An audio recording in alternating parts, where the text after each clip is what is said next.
이제 이렇게 리드투데이 11단원 관계에 대해서 생각을 해보려고 그러는데요. 어, 질문 하나 던지도록 하겠습니다. 성경에 관계라는 단어는 몇 번 나올까요? 여러분 마이크 키셔서 대답하셔도 되겠습니다. 몇 번쯤 나올까요? 수없이. 수없이. 수없이는 아니고 수는 쓸 수 있습니다. 숫자로 얘기한다면 100번도 좋고 1000번도 좋고. 가장 근사치. 역시 교회에서 강의하는 게 제일 어렵대요. 우리 교회 성도들도 답을 잘 안 해갖고 제가 성경 공부할 때마다 답하라고 그러는데, 자, 몇 번 나오는지 제가 답을 써봤습니다. 성경에 관계라고 하는 단어는 13번 나오고 있습니다. 그래서 그 관계라는 단어가 어디에서 나오나 한번 살펴보니까 사무엘하, 열왕기상, 역대하에 2번 나오고, 에스더 1번 나오고, 욥기 2번 나오고, 시편 1번 나오고, 이사야 1번, 예레미야가 1번, 호세아 1번, 요한복음 14장 1번, 사도행전 8장 1번, 이렇게 해서 13번이 나오더라고요. 사도행전 8장 21절에 보니까 하나님 앞에서 내 마음이 바르지 못하니 이 도에는 내가 관계도 없고 분깃될 것도 없느니라. 이 아나니아와 삽비라에게 베드로가 하는 얘기인데, 이제 그 물질을 감춰놓고 하나님 앞에 드린다고 했을 때 사도 베드로가 이제 아나니아를 책망하는데, 이 도에는 내가 관계도 없고 분깃될 것도 없느니라. 참 그래도 자기의 재산을 하나님 앞에 헌금을 하는데 불구하고 관계도 없고 분깃될 것도 없느니라라는 말씀을 보면서 좀 마음에 찔림도 받았고, 또 하나님과의 관계에서는 정말 마음을 다하고 뜻을 다해서 정성을 다해야 되겠구나라는 생각을 해봤습니다.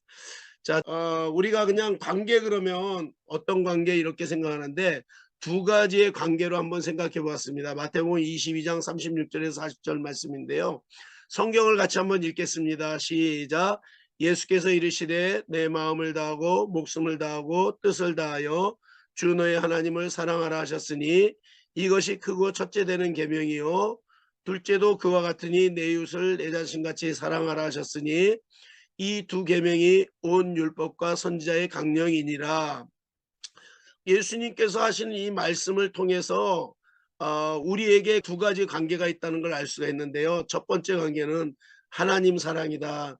그러니까 하나님과의 관계가 올바르지 못하면 모든 관계는 다 무너지게 돼 있다라는 것을 알 수가 있습니다. 그래서 첫 번째 관계는 하나님 사랑. 우리가 이제 청소년들에게도 리더십에 대한 관계를 공부를 하게 되는데, 먼저 하나님과의 관계가 우선이 돼야 된다. 내가 하나님을 사랑하고 하나님이 나를 사랑하는 그런 관계에 가야 된다라는 것을 얘기하면서 시작해야 되지 않을까라고 생각해 보았습니다. 두 번째 관계는 이웃사랑.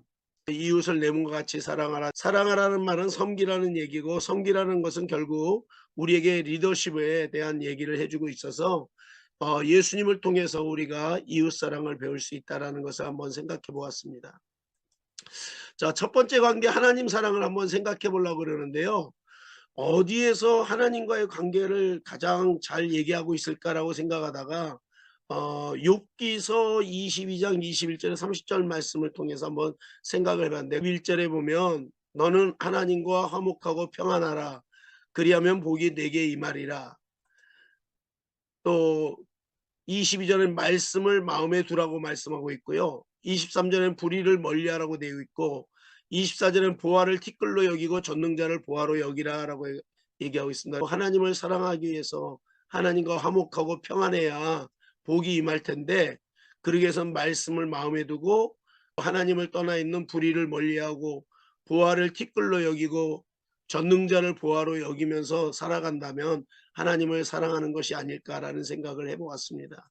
그러면서 요한복음 15장 1절에서 5절 말씀을 보게 되는데요. 나는 참 포도나무여 내 아버지는 농부라 라고 하는 말씀입니다. 아버지가 농부시고 예수 그리스도가 참 포도나무인데, 5절에 보니까 나는 참 포도나무여 너희는 가지라. 그가 내 안에 내가 그 안에 거하면 사람이 열매를 많이 맺나니 나를 떠나서 너희가 아무것도 할 수 없음이라. 이 말씀을 보면서 감사하면서도 두려운 마음이 들었습니다. 왜냐하면 하나님과의 관계에서 하나님을 떠난다면 우리는 아무것도 할 수 없는 존재다라는 사실을 깨닫기 때문에 먼저 하나님과의 관계가 회복되는 것을 생각해 보았습니다. 두 번째 관계는 이웃사랑입니다. 이웃사랑은 뭐 여러 가지 내용들이 나오겠지만 리더십을 위해서 노력하는 관계의 이웃사랑은 어떻게 될까라고 생각을 해봤더니 에베소 4장 1절에서 3절 말씀인데요. 그러므로 주 안에서 갇힌 내가 너희를 권하노니 너희가 부르심을 받은 일에 합당하게 행하여 모든 겸손과 온유로 하고 오래 참음으로 사랑 가운데서 서로 용납하고 평안에 매는 줄로 성령이 하나 되게 하신 것을 힘써 지키라. 제가 목사가 된 지가 올해가 딱 30년이고요. 교회를 개척해서 목회를 시작한 지도 30년이 됐고, 그런데 목사가 돼서 목회를 하면서 오늘 여기 2절에 나와 있는 겸손, 온유, 오래 참음, 사랑 가운데 서로 용납하는 이 부분들을 실천하는 게 정말 어렵더라고요. 겸손하라는 단어는 사실 로마 시대에는 비굴하다 이런 의미로 쓰였었는데, 이 겸손이라는 단어가 우리에게 위대한 단어로 다가오게 된 것은 예수님이 우리를 위해 십자가에 달려 죽으심으로 겸손이라는 단어가 오게 됐고, 이웃들과의 관계에서 온유해야 된다라고 얘기하는데, 온유하다 그러면 뭔가 힘이 없고 나약하고 연약해 보이는데, 제가 이 온유라는 단어를 다시 한번 살펴보니까 야생마가 길들여졌다. 그의 야성은 갖고 있는데, 그래서 다른 말들보다 더 잘 뛰는데 자기의 감정을 절제할 줄 아는 것을 온유하다라고 하는 것을 찾아볼 수가 있었습니다. 하나님의 능력을 가진 그런 것들을 우리가 자만하고 교만하고 나타내는 게 아니라 그것을 갖고 있음에도 불구하고 참고 견디면서 다른 이웃들을 섬기며 나간다면, 그리고 오래 참으면서 사랑으로 서로 용납한다면 우리는 어디를 가든지 리더로서 인정받고 그 리더로서의 삶을 살게 될 것이다 라는 생각을 한번 해보았습니다. 이제부터 교재로 들어갑니다. 그 11단원 관계 릴레이션십에서 핵심 질문인데요. 첫 번째 질문이, 리더들은 왜 관계를 발전시키기 위해서 시간을 투자할까요?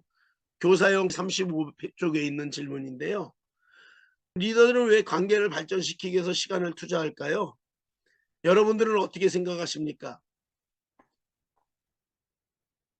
거기에 대한 답으로 이렇게 답하고 있습니다. 사람들은 자기를 이해하고 사랑하고 목표를 이룰 수 있게 돕는 리더를 따르기 때문에 관계를 발전시키기 위해서 시간을 투자해 갖고 이웃들을 이해하고 사랑하고 목표를 이룰 수 있도록 돕게 하기 위해서 우리가 시간을 투자해서 리더들의 자기 관계 발전을 위해서 노력하고 있다라는 것을 알 수가 있었고요.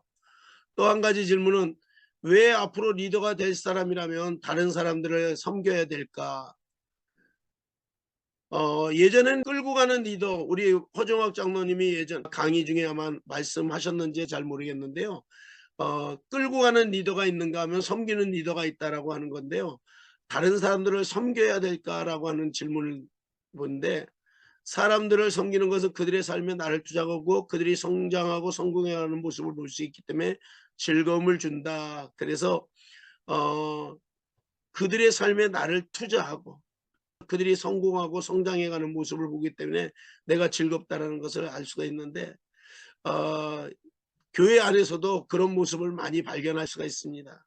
감사하게 목사가 되기 전에도 주일학교 교사를 군대 가기 전에도 하고, 군대 가서도 제가 군복을 입고 교회에 출근하며 주일학교 교사로서도 섬겼던 적이 있었는데요. 세월이 지나가고 나니까 내가 가르쳤던 아이들이 어떻게 됐을까라고 궁금해했던 적이 있었어요. 내가 주일학교에서 내가 부교육 때 가르쳤던 아이들, 심지어 내가 부흥회를 나가서 말씀을 전했던 아이들, 나는 그 사람들하고 어떤 관계일까라는 생각을 해본 적이 있었어요. 그런데 주일학교에서 저한테 배웠던 학생들이 성장해서 목사가 되고 교사가 되고 교회 직분자가 돼서 가끔씩 전화가 올 때마다 하나님이 저를 위로해 주시는 것을 느낄 수가 있었고요. 또 언젠가는 어느 어머니가 전화해서 어린이 부흥회 한번 아이들과 참석했다가 그 아이들 우리 아이가 그때 은혜를 받았습니다. 그래서 지금은 정말 그 비전대로 살려고 노력합니다라고 그분이 전화 주셨던 그것 때문에 내가 가르쳤던 아이들이 지금도 행복하게 어느 곳에서든지 분명히 성장하고 성공해 가고 있겠구나라고 하는 것을 느낄 수가 있었습니다. 지금도 기대하면서 즐거운 마음으로 이렇게 아이들을 위해서 섬기면서 나가고 있는 중입니다. 세 번째 질문은 좋은 리더들이 좋은 관계를 형성하려면 어떻게 해야 될까? 학생교재 40쪽에 나와 있는데요. 좋은 관계를 형성하려면 어떻게 해야 될까? 학생교재에 자신을 따르는 사람들을 이해하고 섬기는 노력이 필요하다. 이해, 섬기, 필요 이 단어를 쓸 수 있도록 만들어 놨는데요. 좋은 관계를 형성하려면 따르는 사람들을 이해해야 되겠죠. 나와 만나는 사람들을 이해하지 못한다면 그 사람들과의 어긋난 길을 가게 되는 것을 알 수가 있죠. 그래서 우리가 아이들을 이해하기 위해서 뭐 발달 심리학을 공부하기도 하고 학교 생활을 사회적인 환경을 연구하기도 하고 그리고 아까 우리 이성모 대표님처럼 방과 후 학생 지도를 통해서 그 아이들을 하나님 말씀으로 양육하는 그런 일들을 하고 있고 그래서 거기에 맞게 섬기고 있는 그런 모습들을 볼 수가 있습니다. 그래서 섬기는 노력이 필요하다. 우리는 항상 무언가를 좋은 관계를 형성하기 위해서 노력해야 되는 것 같습니다. 제가 포포틴 실행위원인데 우리 허종학 대표께서 열심히 앞에서 수고하시는데 오프라인 모임을 할 때마다 가야 되는데 제가 시간이 나지 않으니까 잘 못 가는 그래서 이 섬기는 노력이 조금 부족했던 것을 얘기하고 고백하고 다음엔 열심히 참석하도록 하겠습니다. 자, 다음 학생용 교재 40쪽에서 41쪽 질문이 있어요. 그 질문에 한번 답하고 적어보게 해서 이렇게 자기를 한번 돌아보는 시간을 가지면 좋겠습니다. 좋은 관계로 섬기기 위한 6가지의 방법을 학생용 교재 41쪽에 나와 있는데요. 한번 보겠습니다. 꼭 해야 하는 것보다 기꺼이 더 많이 섬긴다. 이렇게 써 있고 빨간 글자는 안 쓰여 있어요. 그런데 교사용에는 최선을 다한다라고 이렇게 되어 있습니다. 꼭 해야 하는 것보다 기꺼이 더 많이 노력하는 또 한 가지는 내가 가지고 있는 기술들, 자원, 인맥 등을 기꺼이 내준다. 저는 이번에 우리 고상본 목사님이 열심히 섬겨주시는 주사모를 하시면서 가지고 있었던 스킬들 정말 대단하세요. 또 인맥들을 기꺼이 내주면서 해주는 그런 모습들을 보면서 이렇게 강의안을 준비할 수 있었습니다. 앉아서 기다리지 마세요. 누군가 도움이 필요하거나 도울 수 있는 기회를 발견할 때 제일 먼저 도움의 손길을 주는 사람이 되세요. 그랬어요. 사실 한국 사람들은 체면 문화가 너무 강해 갖고 누군가 도움이 필요한 사람을 봤을 때도 저 사람 내가 도와주면은 괜히 화내지 않을까 이런 생각을 가질 때가 참 많은 것 같아요. 그런데 오늘 보니까 가장 앞장서 돕는다라고 돼 있습니다. 누군가 도움이 필요하거나 도울 수 있는 길을 발견할 때 제일 먼저 도움의 손길을 제가 이렇게 화면 공유하는 걸 잘 몰라서 도움을 받아서 하게 됐습니다. 잘 보이시죠? 잘 보이면 오른손으로 엄지손가락 이렇게 오케이. 네, 감사합니다. 저 열심히 하겠습니다. 상대의 가치를 높여주지 않으면 상대가 여러분과 함께 있는 동안 자신이 여러분에게 중요한 사람이라는 생각을 갖지 못할 것입니다. 이거는 부부관계도 그런 것 같아요. 저도 결혼한 지가 벌써 40년이 다 돼가는데 부부관계도 상대를 높여주지 않으면 저 사람이 나를 정말 중요하게 생각하나 이런 것 같아요. 그래서 상대의 가치를 높여주는 모습이 필요하다. 당신은 이런 거 잘하는 것 같아. 오늘도 사실은 우리 교회에 조금 안 좋은 일을 겪고 있어서 중요한 셀리더로의 직분을 잘 감당하지 못하는 분이 계셔서 4개월 동안을 기다려줬다가 도저히 안 돼서 제가 한번 물어봤습니다. 그랬더니 누군가 대신해 줬으면 좋겠습니다라고 말하길래 다른 분을 찾아서 충분히 하실 수 있습니다라고 하면서 상대의 가치를 높여주었더니 기꺼이 대신하겠다고. 남이 하던 일을 대신한다라는 게 참 쉽지 않은데 그렇게 하신다고 한 모습을 보면서 감사했던 오늘 하루 이렇게 고백할 수 있는 시간이 된 것 같습니다. 다섯 번째는 상대를 위해 순수한 마음으로 대가를 바라지 않고 주는 것이 큰 선행이다. 좋은 관계는 반대급부를 기대하지 않는 거죠. 예. 좋은 관계가 되기 위해서는 최선을 준비해서 주는 수 있는 것들이 필요하다. 또 한 가지는 서로 격려하면서 협력하면 다 함께 승리할 수 있습니다. 우리 모두 오늘 여기 들어오신 분들이 강의를 더 잘하실 수 있는 분들인데 우리 허종학 회장님이 저한테 목사님은 잘하고 계십니다. 잘할 수 있습니다. 그래서 이렇게 제가 준비해서 강의를 하게 됐습니다. 온라인 강의가 너무너무 힘든 것 같아요. 근데도 이렇게 또 할 수 있게 해주셔서 감사하고 이렇게 아이들에게 좋은 관계를 섬기기 위한 6가지 방법.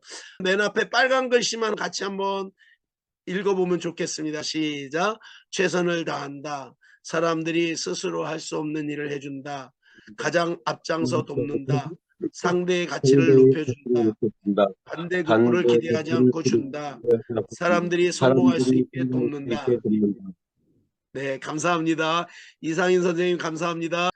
자, 여기도 한번 같이 한번 크게 한번 읽겠습니다. 우리 그 교재에 나와 있는 내용인데요. 섬기는 리더는 인간관계에 능합니다.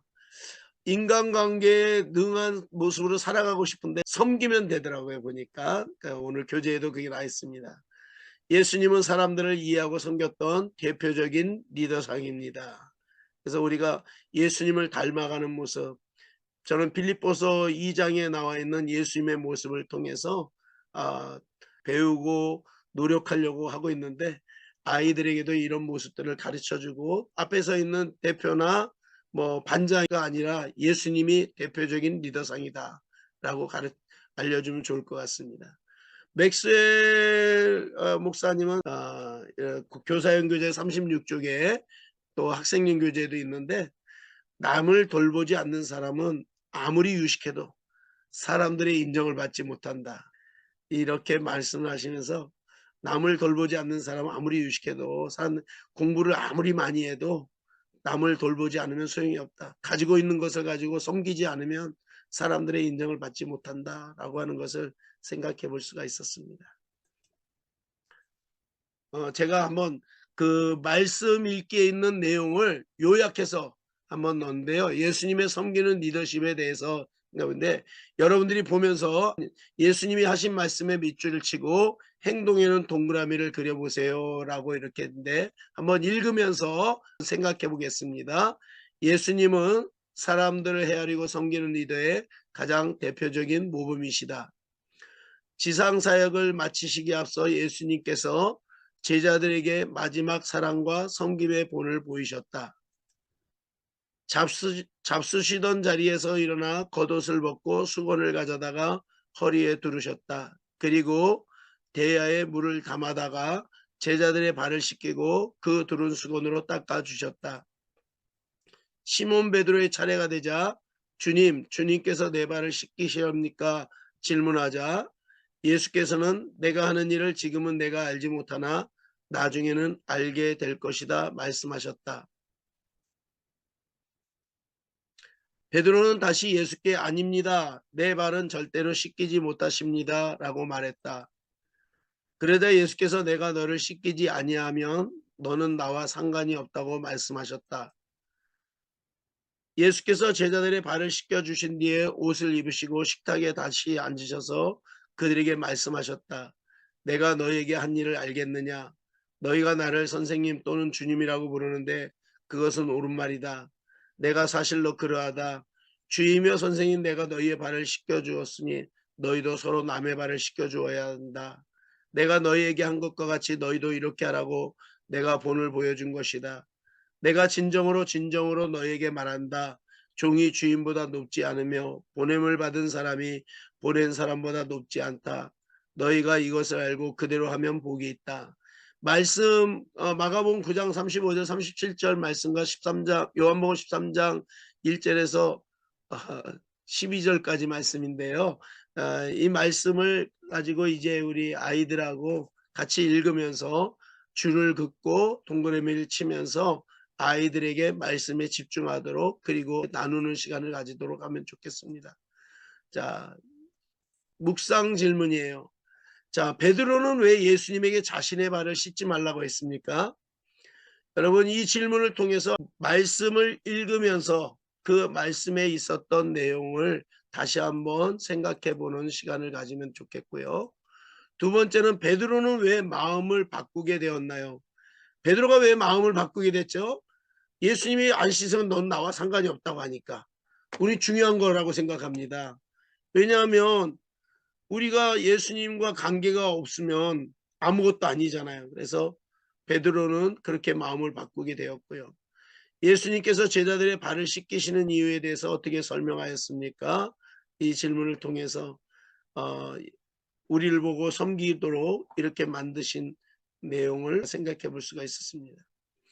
예수님이 지상에서 마지막 사역으로 제자들의 발을 씻기신 것은 어떤 의미가 있나요? 라고 하면서 제자들의 발을 씻기신 것에 대한 의미를 아이들과 함께 나누는 시간을 가지면 좋겠습니다. 리더십 훈련을 위한 노력 결단인데요. 함께 소리내어서 읽기. 자, 우리 같이 함께 읽겠습니다. 시작. 나를 따르는 사람들의 필요를 알아차리고 해결하는 나는 좋은 리더이다. 읽고 자기에게 기억하게 하는 가장 좋은 방법이 이제 소리내어 읽기겠죠. 그래서 나는 나를 따르는 사람들의 필요를 알아차리는 사람. 그렇기 때문에 나는 좋은 리더다 라고 하는 것을 아이들에게 소리내어서 읽게 하면서 함께 결단하고 노력하는 시간을 갖는 겁니다. 또 함께 소리내어 읽기 금주의 암송 성경입니다. 쇠붙이는 쇠붙이로 쳐야 날이 날카롭게 써듯이 사람도 친구와 부대껴야 지혜가 예리해진다. 잠언 27장 17절 말씀입니다. 한 주간 동안 암송하는 시간을 갖도록 했습니다. 두 번째 노력과 결단인데요. 다른 사람들을 더 잘 이해하기 위해서 내가 할 수 있는 일 세 가지를 적어보라고. 여러분들에게 뭐가 있을까요?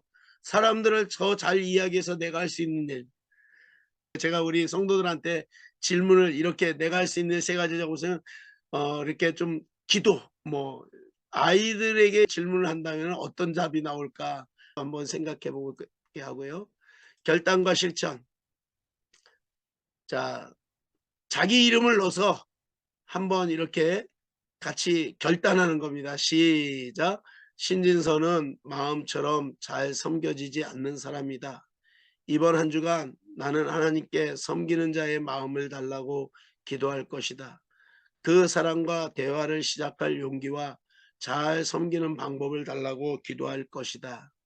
네, 사실 우리 모두가 갖고 있는 마음인 것 같아요. 항상 잘 섬기고 싶은 마음. 제가 우리 성도들한테 그런 얘기를 해요. 그리스도인은 그래도 비그리스도인, 하나님을 안 믿는 사람들보다 자아 성찰 기능이 뛰어나다. 그래서 아직도 나는 부족하다라고 느껴요. 그래서 하나님께 잘 섬기는 자의 마음을 달라고 기도할 것이다.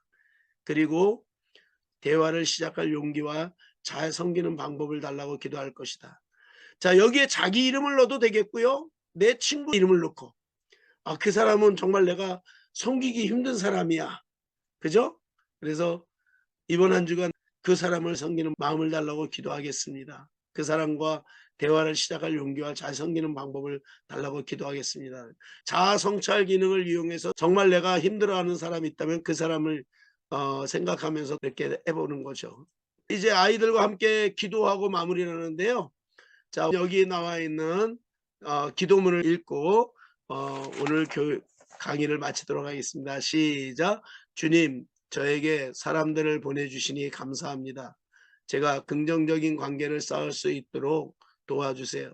저보다 다른 사람들을 더 많이 생각하게 도와주세요. 예수님께서 하신 것처럼 저도 섬기는 사람이 되고 싶어요. 예수님의 이름으로 기도합니다. 아멘.